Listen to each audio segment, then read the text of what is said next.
Me parece que los señores legisladores en este debate tienen derecho a tener una opinión más amplia, menos segmentada, lo más amplia posible.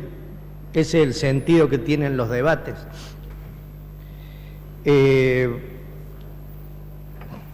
Efectivamente, estamos hablando de un tema judicial que es un fallo originado en el Superior Tribunal de Justicia del Chubut, donde se decidió un aborto, la justicia decidió un aborto,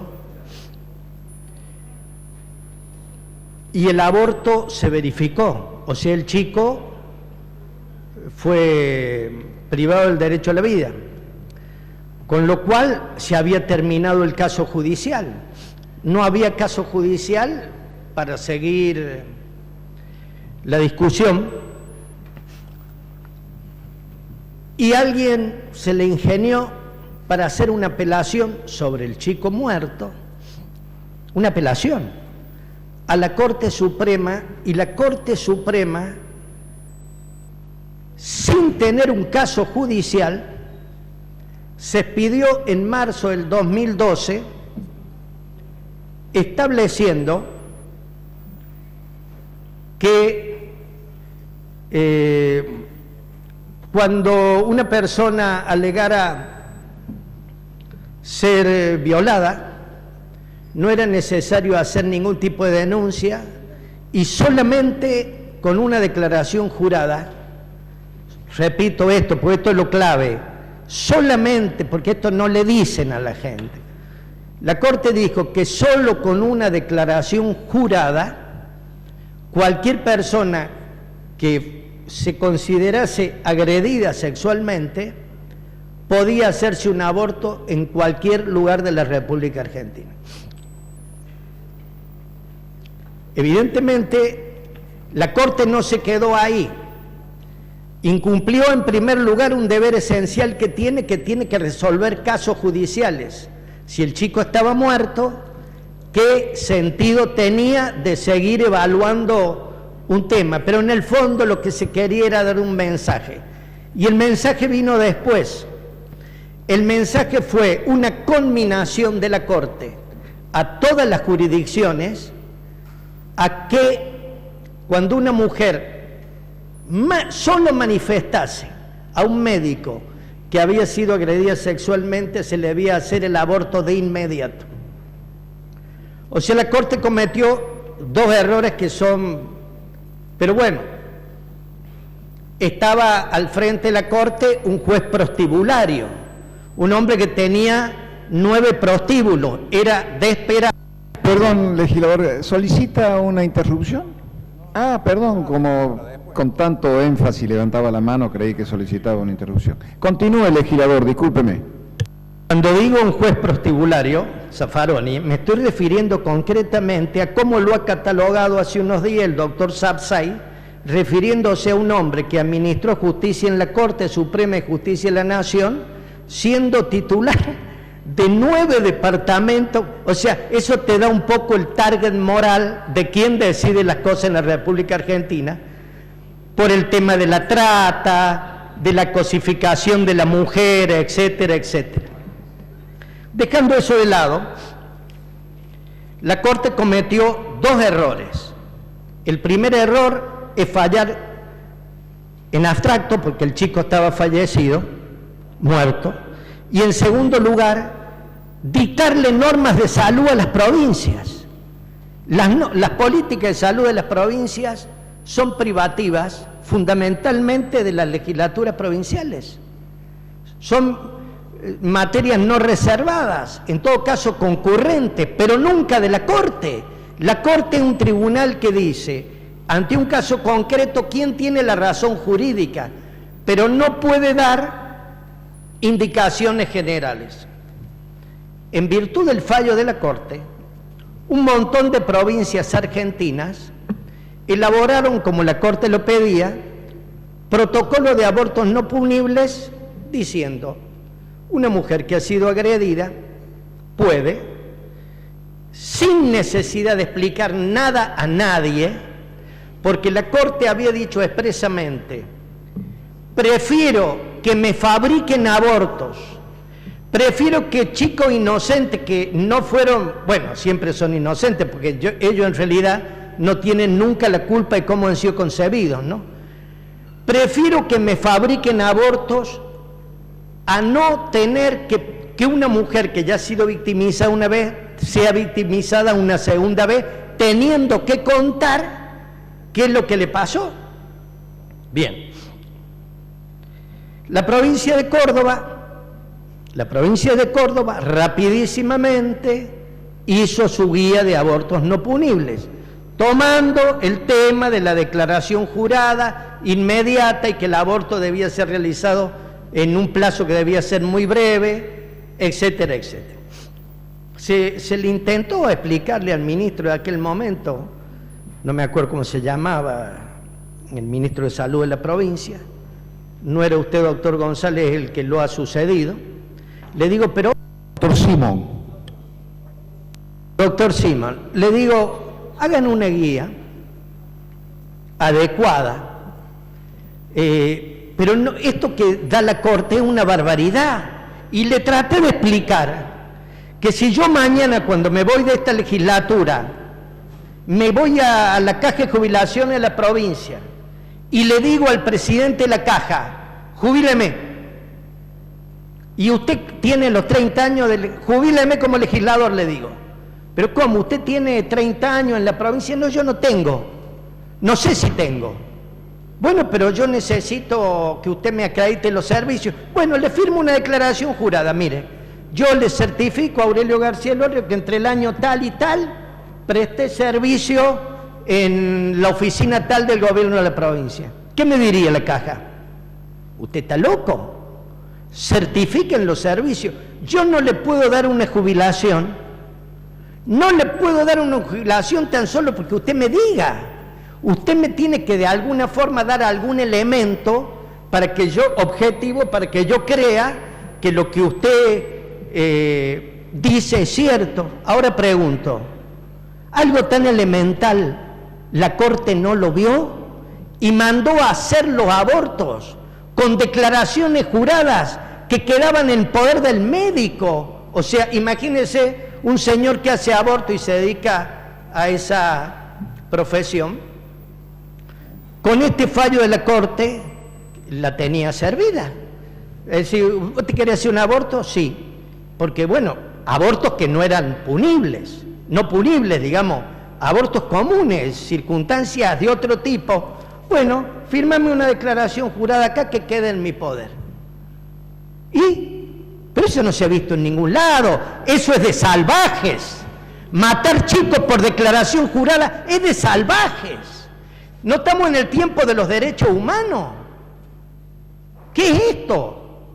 Entonces no logramos que el gobierno lo implementara y efectivamente una organización civil planteó una acción de amparo con una medida cautelar que iba puntualmente,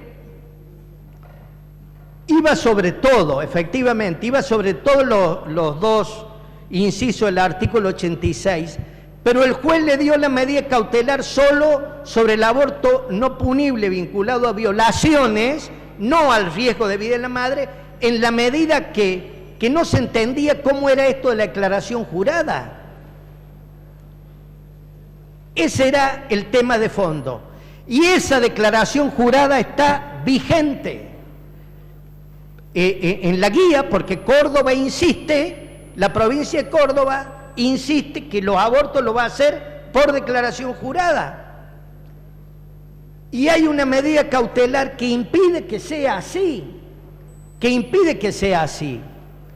lo que ha dicho la legisladora preopinante adolece de un defecto jurídico, yo no voy a entrar a discutirle eso, porque ella dice que habiendo un recurso de casación, porque la provincia ha perdido el pleito en las dos instancias, ha perdido en primera instancia y lo ha perdido en la Cámara, claro, ¿cómo no lo va a perder si pretender liquidar a un chico con declaración jurada, a ver, ¿cómo no lo va a perder? ¿A quién se le ocurre? Está bien, los ministros de salud dirán, pero estamos en medio de la nación que quiere que esto sea así y nosotros estamos en una situación muy difícil. Y entonces ahora, efectivamente, una provincia, a ver, no la Iglesia Católica como se ha aludido aquí, se aprobó en 1987 una constitución con el voto del 101% de la fuerza política de esta provincia, que dicen que en esta provincia los niños se protegen desde su concepción. Entonces, a ver, ¿qué juez en su sano juicio iba a aceptar que te liquiden un chico con una declaración jurada? A ver, el error de la Corte fue muy simple. La Corte, en un acto de prepotencia, dijo: esto lo corto por lo sano. Y se olvidó que en la Argentina, siempre que hubo aborto por violación aceptado, se exigía que la mujer por lo menos hubiera iniciado la acción, cosa que hubiera algún elemento objetivo para perseguir al delincuente. ¿Por qué? ¿Queremos que la viole de nuevo? Y si lo que decía el legislador preopinante, el caso de los abusos familiares, que directamente elimina al chico con una declaración jurada y la devolve al mismo lugar para que la vuelvan a abusar. El Código Penal, con toda sabiduría, siempre previó que de existir el aborto por violación debía ser siempre y cuando la acción se hubiera iniciado. O sea, no que se hubiera verificado si era culpable o no, por lo menos alguien que fuera un juez y dijera: me agredieron sexualmente. Pero no una declaración jurada que quede en el bolsillo de un médico. Ese es el tema por los cuales los jueces de la provincia de Córdoba, es más, la Cámara, ¿sabe lo que le dice?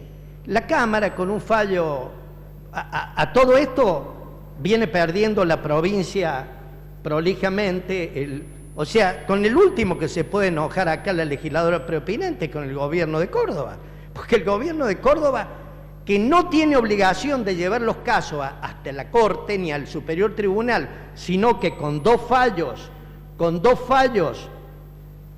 a favor o en contra, no está obligada a apelación extraordinaria. La provincia de Córdoba sigue a su manera, y ya vamos a ver dónde está el retardo. El retardo no es la provincia, yo le voy a decir dónde está el retardo. Entonces, la Corte Suprema de Justicia de la Nación cometió errores enormes. ¿Por qué? Porque el aborto por violación había sido derogado, lo había derogado el presidente Alfonsín, lo había puesto Videla, el aborto por violación, y lo había sacado Alfonsín, pero no porque Alfonsín lo quisiera sacar, lo había sacado porque el gobierno de Alfonsín derogó toda la legislación penal del proceso, y ahí se fue el aborto por violación.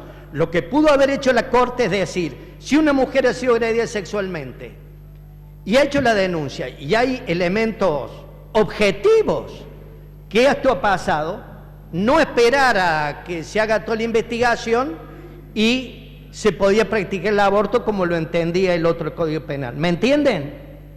Y le hablo especialmente a los legisladores de la mayoría.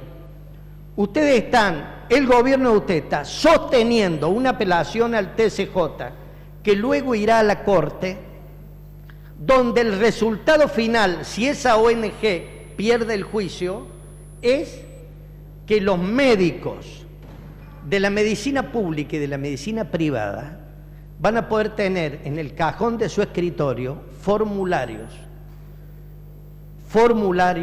para este tipo de cosas, sin que esto ingrese en las estadísticas de la provincia de Córdoba. Es el tema de fondo, y yo creo que hay que pelearlo hasta el final. ¿Por qué se dilata el juicio? ¿Saben por qué se dilata el juicio?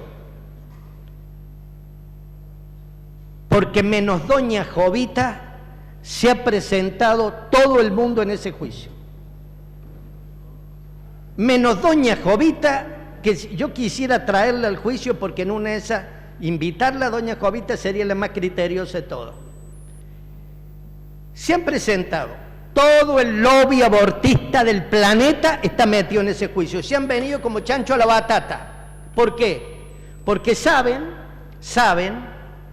que aquí en Córdoba, la justicia de Córdoba, la Universidad de Córdoba, no la fallan los obispos a la causa, la fallan, todavía no, la fallan jueces, profesores de la Universidad Nacional de Córdoba. No se va a recibir fácilmente ese argumento de la declaración jurada. Está Amnesty Internacional. Amnesty Internacional. El grupo de Berbisky, que siempre me olvido cómo se llaman. Les repito, el grupo de Berbisky es la CIA, la Fundación Ford. O sea, todo el lobby antinatalista se ha venido acá a un humilde tribunal de la provincia de Córdoba. Está otra organización también financiada por los Estados Unidos que se hacen llamar católicas por el derecho a decidir y no se llaman católicas, usan el católica para confundir a la gente, se llaman Asociación por el Derecho a Decidir. Tan pícaras son, que a veces se equivocan. En un juicio nuestro contra un laboratorio se metieron, también. En un juicio que yo llevaba se metieron. Y se metieron con un poder. Y en el poder le daban facultad a un abogado que las desacorralara en un juicio con los corralitos. Me fui a ver el juicio de los corralitos. ¿Sabe qué le habían acorralado? Bendito sea la suerte. Le habían acorralado $370.000 que le mandaba la Fundación Ford. O sea, Berbisky y su fundación por un lado, la Fundación Ford directamente a través de la Organización del Derecho a Decidir. ¿Sabe lo que le pueden importar las mujeres de Córdoba a esa gente? Ese es todo un problema de control natal en el planeta, señor presidente. A eso se dedica la Fundación Ford. Tan es así que cuando yo tuve en mi mano la transferencia de $370.000 en la mano, jamás se sentaron a debatir conmigo, porque la primera vez le caía el debate, me pegué en la frente como el macho de espada así, la transferencia y la Fundación Ford, y salieron despavoridas. Entonces llamemos a las cosas por su nombre. ¿Qué es el juego final de esto? Obtener una cuasi legalización del aborto, porque si no hace falta más que una declaración jurada, el aborto está legalizado en la Argentina. Por eso los mendocinos no se la tragan y la legislatura mendocina le bajó el pulgar a esta guía de aborto no punible. El aborto se ha legalizado en todos los países del mundo mintiendo.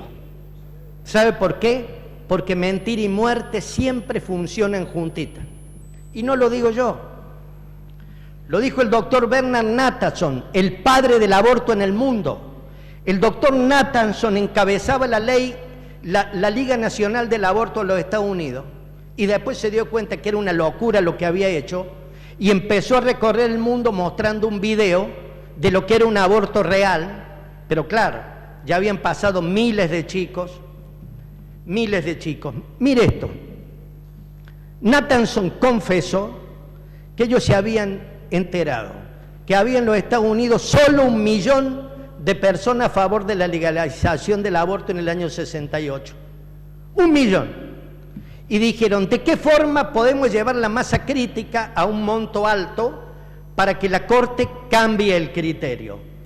Decidieron gastar toda la plata que tenían en falsificar vergonzosamente estadísticas de aborto. Lo contaron ellos.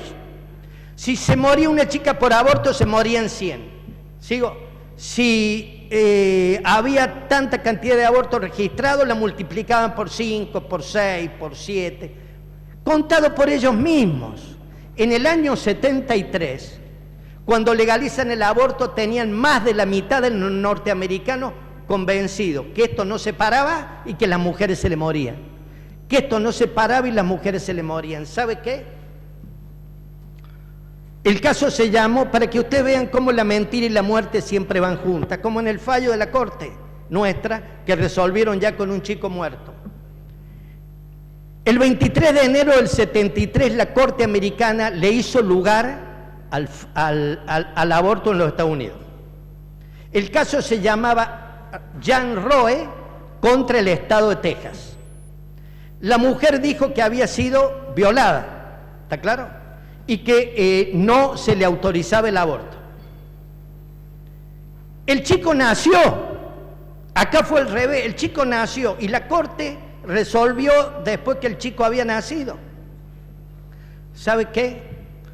Todos los 23 de enero, desde hace muchos años, la que encabeza las manifestaciones contra el fallo Roe es esta mujer, que no se llama Jane Roe, sino fue un pseudo. Ella y su hijo. ¿Sabe por qué le encabezan? ¿Y sabe qué contó? Que a ella no la había violado nadie, que la habían instrumentado dos abogadas radicalizadas que se dedicaban a la legalización del aborto. Pero mire usted, mire el costo de semejante mentira, 1 millón de abortos anuales. ¿Sabe por qué se sabe ahí cuántos son? ¿Sabe por qué se sabe cuántos son? Porque el Centro de Enfermedades de Atlanta recibe la información diaria de cuánto, cada práctica abortiva que se hace en los Estados Unidos, 1 millón de abortos al año. Y llegaron por un chico que anda caminando por esta calle, que si nació en el 73 no sé la edad que tiene, y con su mamá a la cabeza de las manifestaciones, habiendo afirmado que ella nunca fue violada por nadie. Por eso recuerden nuestras declaraciones juradas. La cosa no siguió ahí. Hoy día Estados Unidos, por eso cuando la barbarie del hombre avanza no tiene límite, tienen el aborto en los 9 meses de gestación. Tienen un aborto legalizado por un fallo que se llama fiscal de Nebraska, donde hacen el aborto en el último trimestre, cuando es más fácil hacerlo nacer al chico que provocar un aborto para el riesgo de la madre. Y la Corte Suprema de Justicia de los Estados Unidos, por 5 votos contra 4, autorizó esto que se llama el aborto de nacimiento parcial. Claro, es un chico viable, de más de 6 meses de gestación, que está en el canal de parto. Lo ponen en el canal de parto, lo descerebran, nació muerto. El fallo, ¿vieron dónde terminó el chiste de una mentira? En el año 73. Terminaron en fiscal de Nebraska haciendo aborto de nacimiento parcial. Pero la mentira no es patrimonio de los Estados Unidos, es patrimonio de Córdoba. Discúlpeme, legislador García, la legisladora Vilches está solicitando una interrupción. Tiene la palabra, legisladora Vilches. Gracias, señor presidente. Quería saber si el legislador está respondiendo por el oficialismo o el oficialismo va a dar su respuesta. Y no usa la palabra, legislador. Me permite, yo estoy respondiendo por mi conciencia, señor presidente, y por la Constitución de la provincia de Córdoba. Bien, el patrimonio de la mentira, de la falsificación de estadísticas, lo mismo que se hizo en los Estados Unidos en el 68, se intenta hacer en la Argentina del 2016. Falsificar, miente, cifras que son absurdas. Afirmar que en la Argentina hay 500.000 abortos es un absurdo médico. Si en la Argentina hubiera 500.000 abortos anuales, la provincia de Córdoba tendría nada más ni nada menos que 48.000 abortos, con el 8,2% de esa población. Pero total, como por decir esto, no te cobran. Fíjese, en el año, estaba el ministro Raal, ministro de Salud, y como yo ya estaba harto de escuchar esta cifra estrambótica, se le solicitó al Ministerio de Salud de la provincia de Córdoba rastrear abortos. Y el Ministerio de Salud de la provincia de Córdoba, ¿sabe lo que hizo? Se dedicó a rastrear abortos, ya en la época real. El otro día nos enteramos que también lo hacía la doctora Mirabet, para ver dentro de las mujeres en edad fértil cuántos casos teníamos de mujeres que se hacía aparecer su caso como una muerte a causa de un aborto, y en realidad, o sea que en el fondo era eso, pero aparecía como una peritonitis, qué sé yo. Bueno, ese estudio que se hizo allá en la década del 80 y pico, daba cifras, pero buscadas con lupa. Yo trabajé en ese equipo, señor presidente, y mire qué casualidad, el otro día viene la funcionaria del Ministerio de Salud y nos dice que ellos también se dedicaban a rastrear abortos y que en el año 2015 podían afirmar con algo de exactitud estadística, porque habían visto lo blanco y lo negro, que podían haber muerto en la provincia de Córdoba 2 mujeres a causa de una... 2 mujeres que me parece una barbaridad, pero me parece una barbaridad que hubieran muerto 2. ¿Está claro? Pero a ver,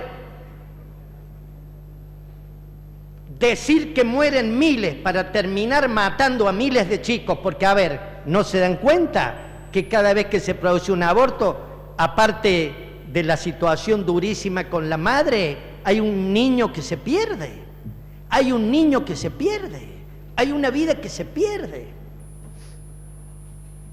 Entonces, una vez el ministro de Salud de la Nación, Ginés González García, venía a Córdoba con su cifra de 500.000 abortos. Terminó imputado en la justicia federal por falsificación de estadísticas, señor presidente. A ver, no pudo ni empezar a demostrar lo que estaba diciendo. Entonces hay que tener mucho cuidado, porque la mentira y la muerte siempre van juntas. Se afirma que el aborto es una propiedad de la mujer, que victimiza especialmente a las mujeres de los sectores populares. Yo le voy a decir lo contrario. Yo tengo una experiencia acreditada y demostrada que la vida es mucho más valorada, cuidada y respetada en los sectores populares. ¿Sabe por qué? Primero, porque es propio de la mujer la maternidad, es propio.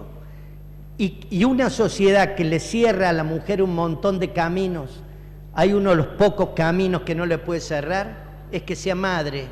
Y a través de la maternidad se expresa, lo que se tiene que expresar. De todos los argumentos que se han dicho, yo rescato uno que realmente me parece increíble. Uno solo, porque podría haber contestado muchas cosas. Que favorecer la natalidad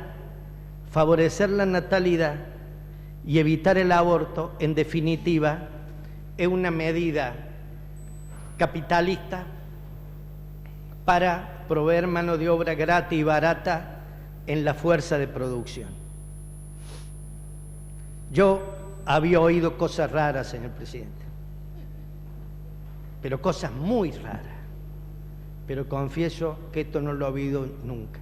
Llevar la lucha de clases a que las mujeres terminan presionadas por factores de poder para dar a luz niños, para después engrosar la destrucción de la clase trabajadora, ya me parece, o sea, yo no le voy a contestar todas las cosas que se han dicho, pero repasen ustedes eso. Si el debate va a seguir, señor presidente, yo estoy dispuesto a continuarlo. No quiero abusar, ni quiero quitarle al gobierno el derecho de defenderse, pero no puedo olvidarme, y la legisladora Viche lo sabe, que yo he sido el presidente del Portal de Belén en funciones, que es la entidad que ha hecho todos estos planteos, hasta que asumí como legislador mi primer periodo. Entonces yo no necesito hablar en nombre del gobierno. En general no hablo en nombre del gobierno. En general no hablo en nombre del gobierno. Así que eso me parece también gratuito. Nada más, señor presidente.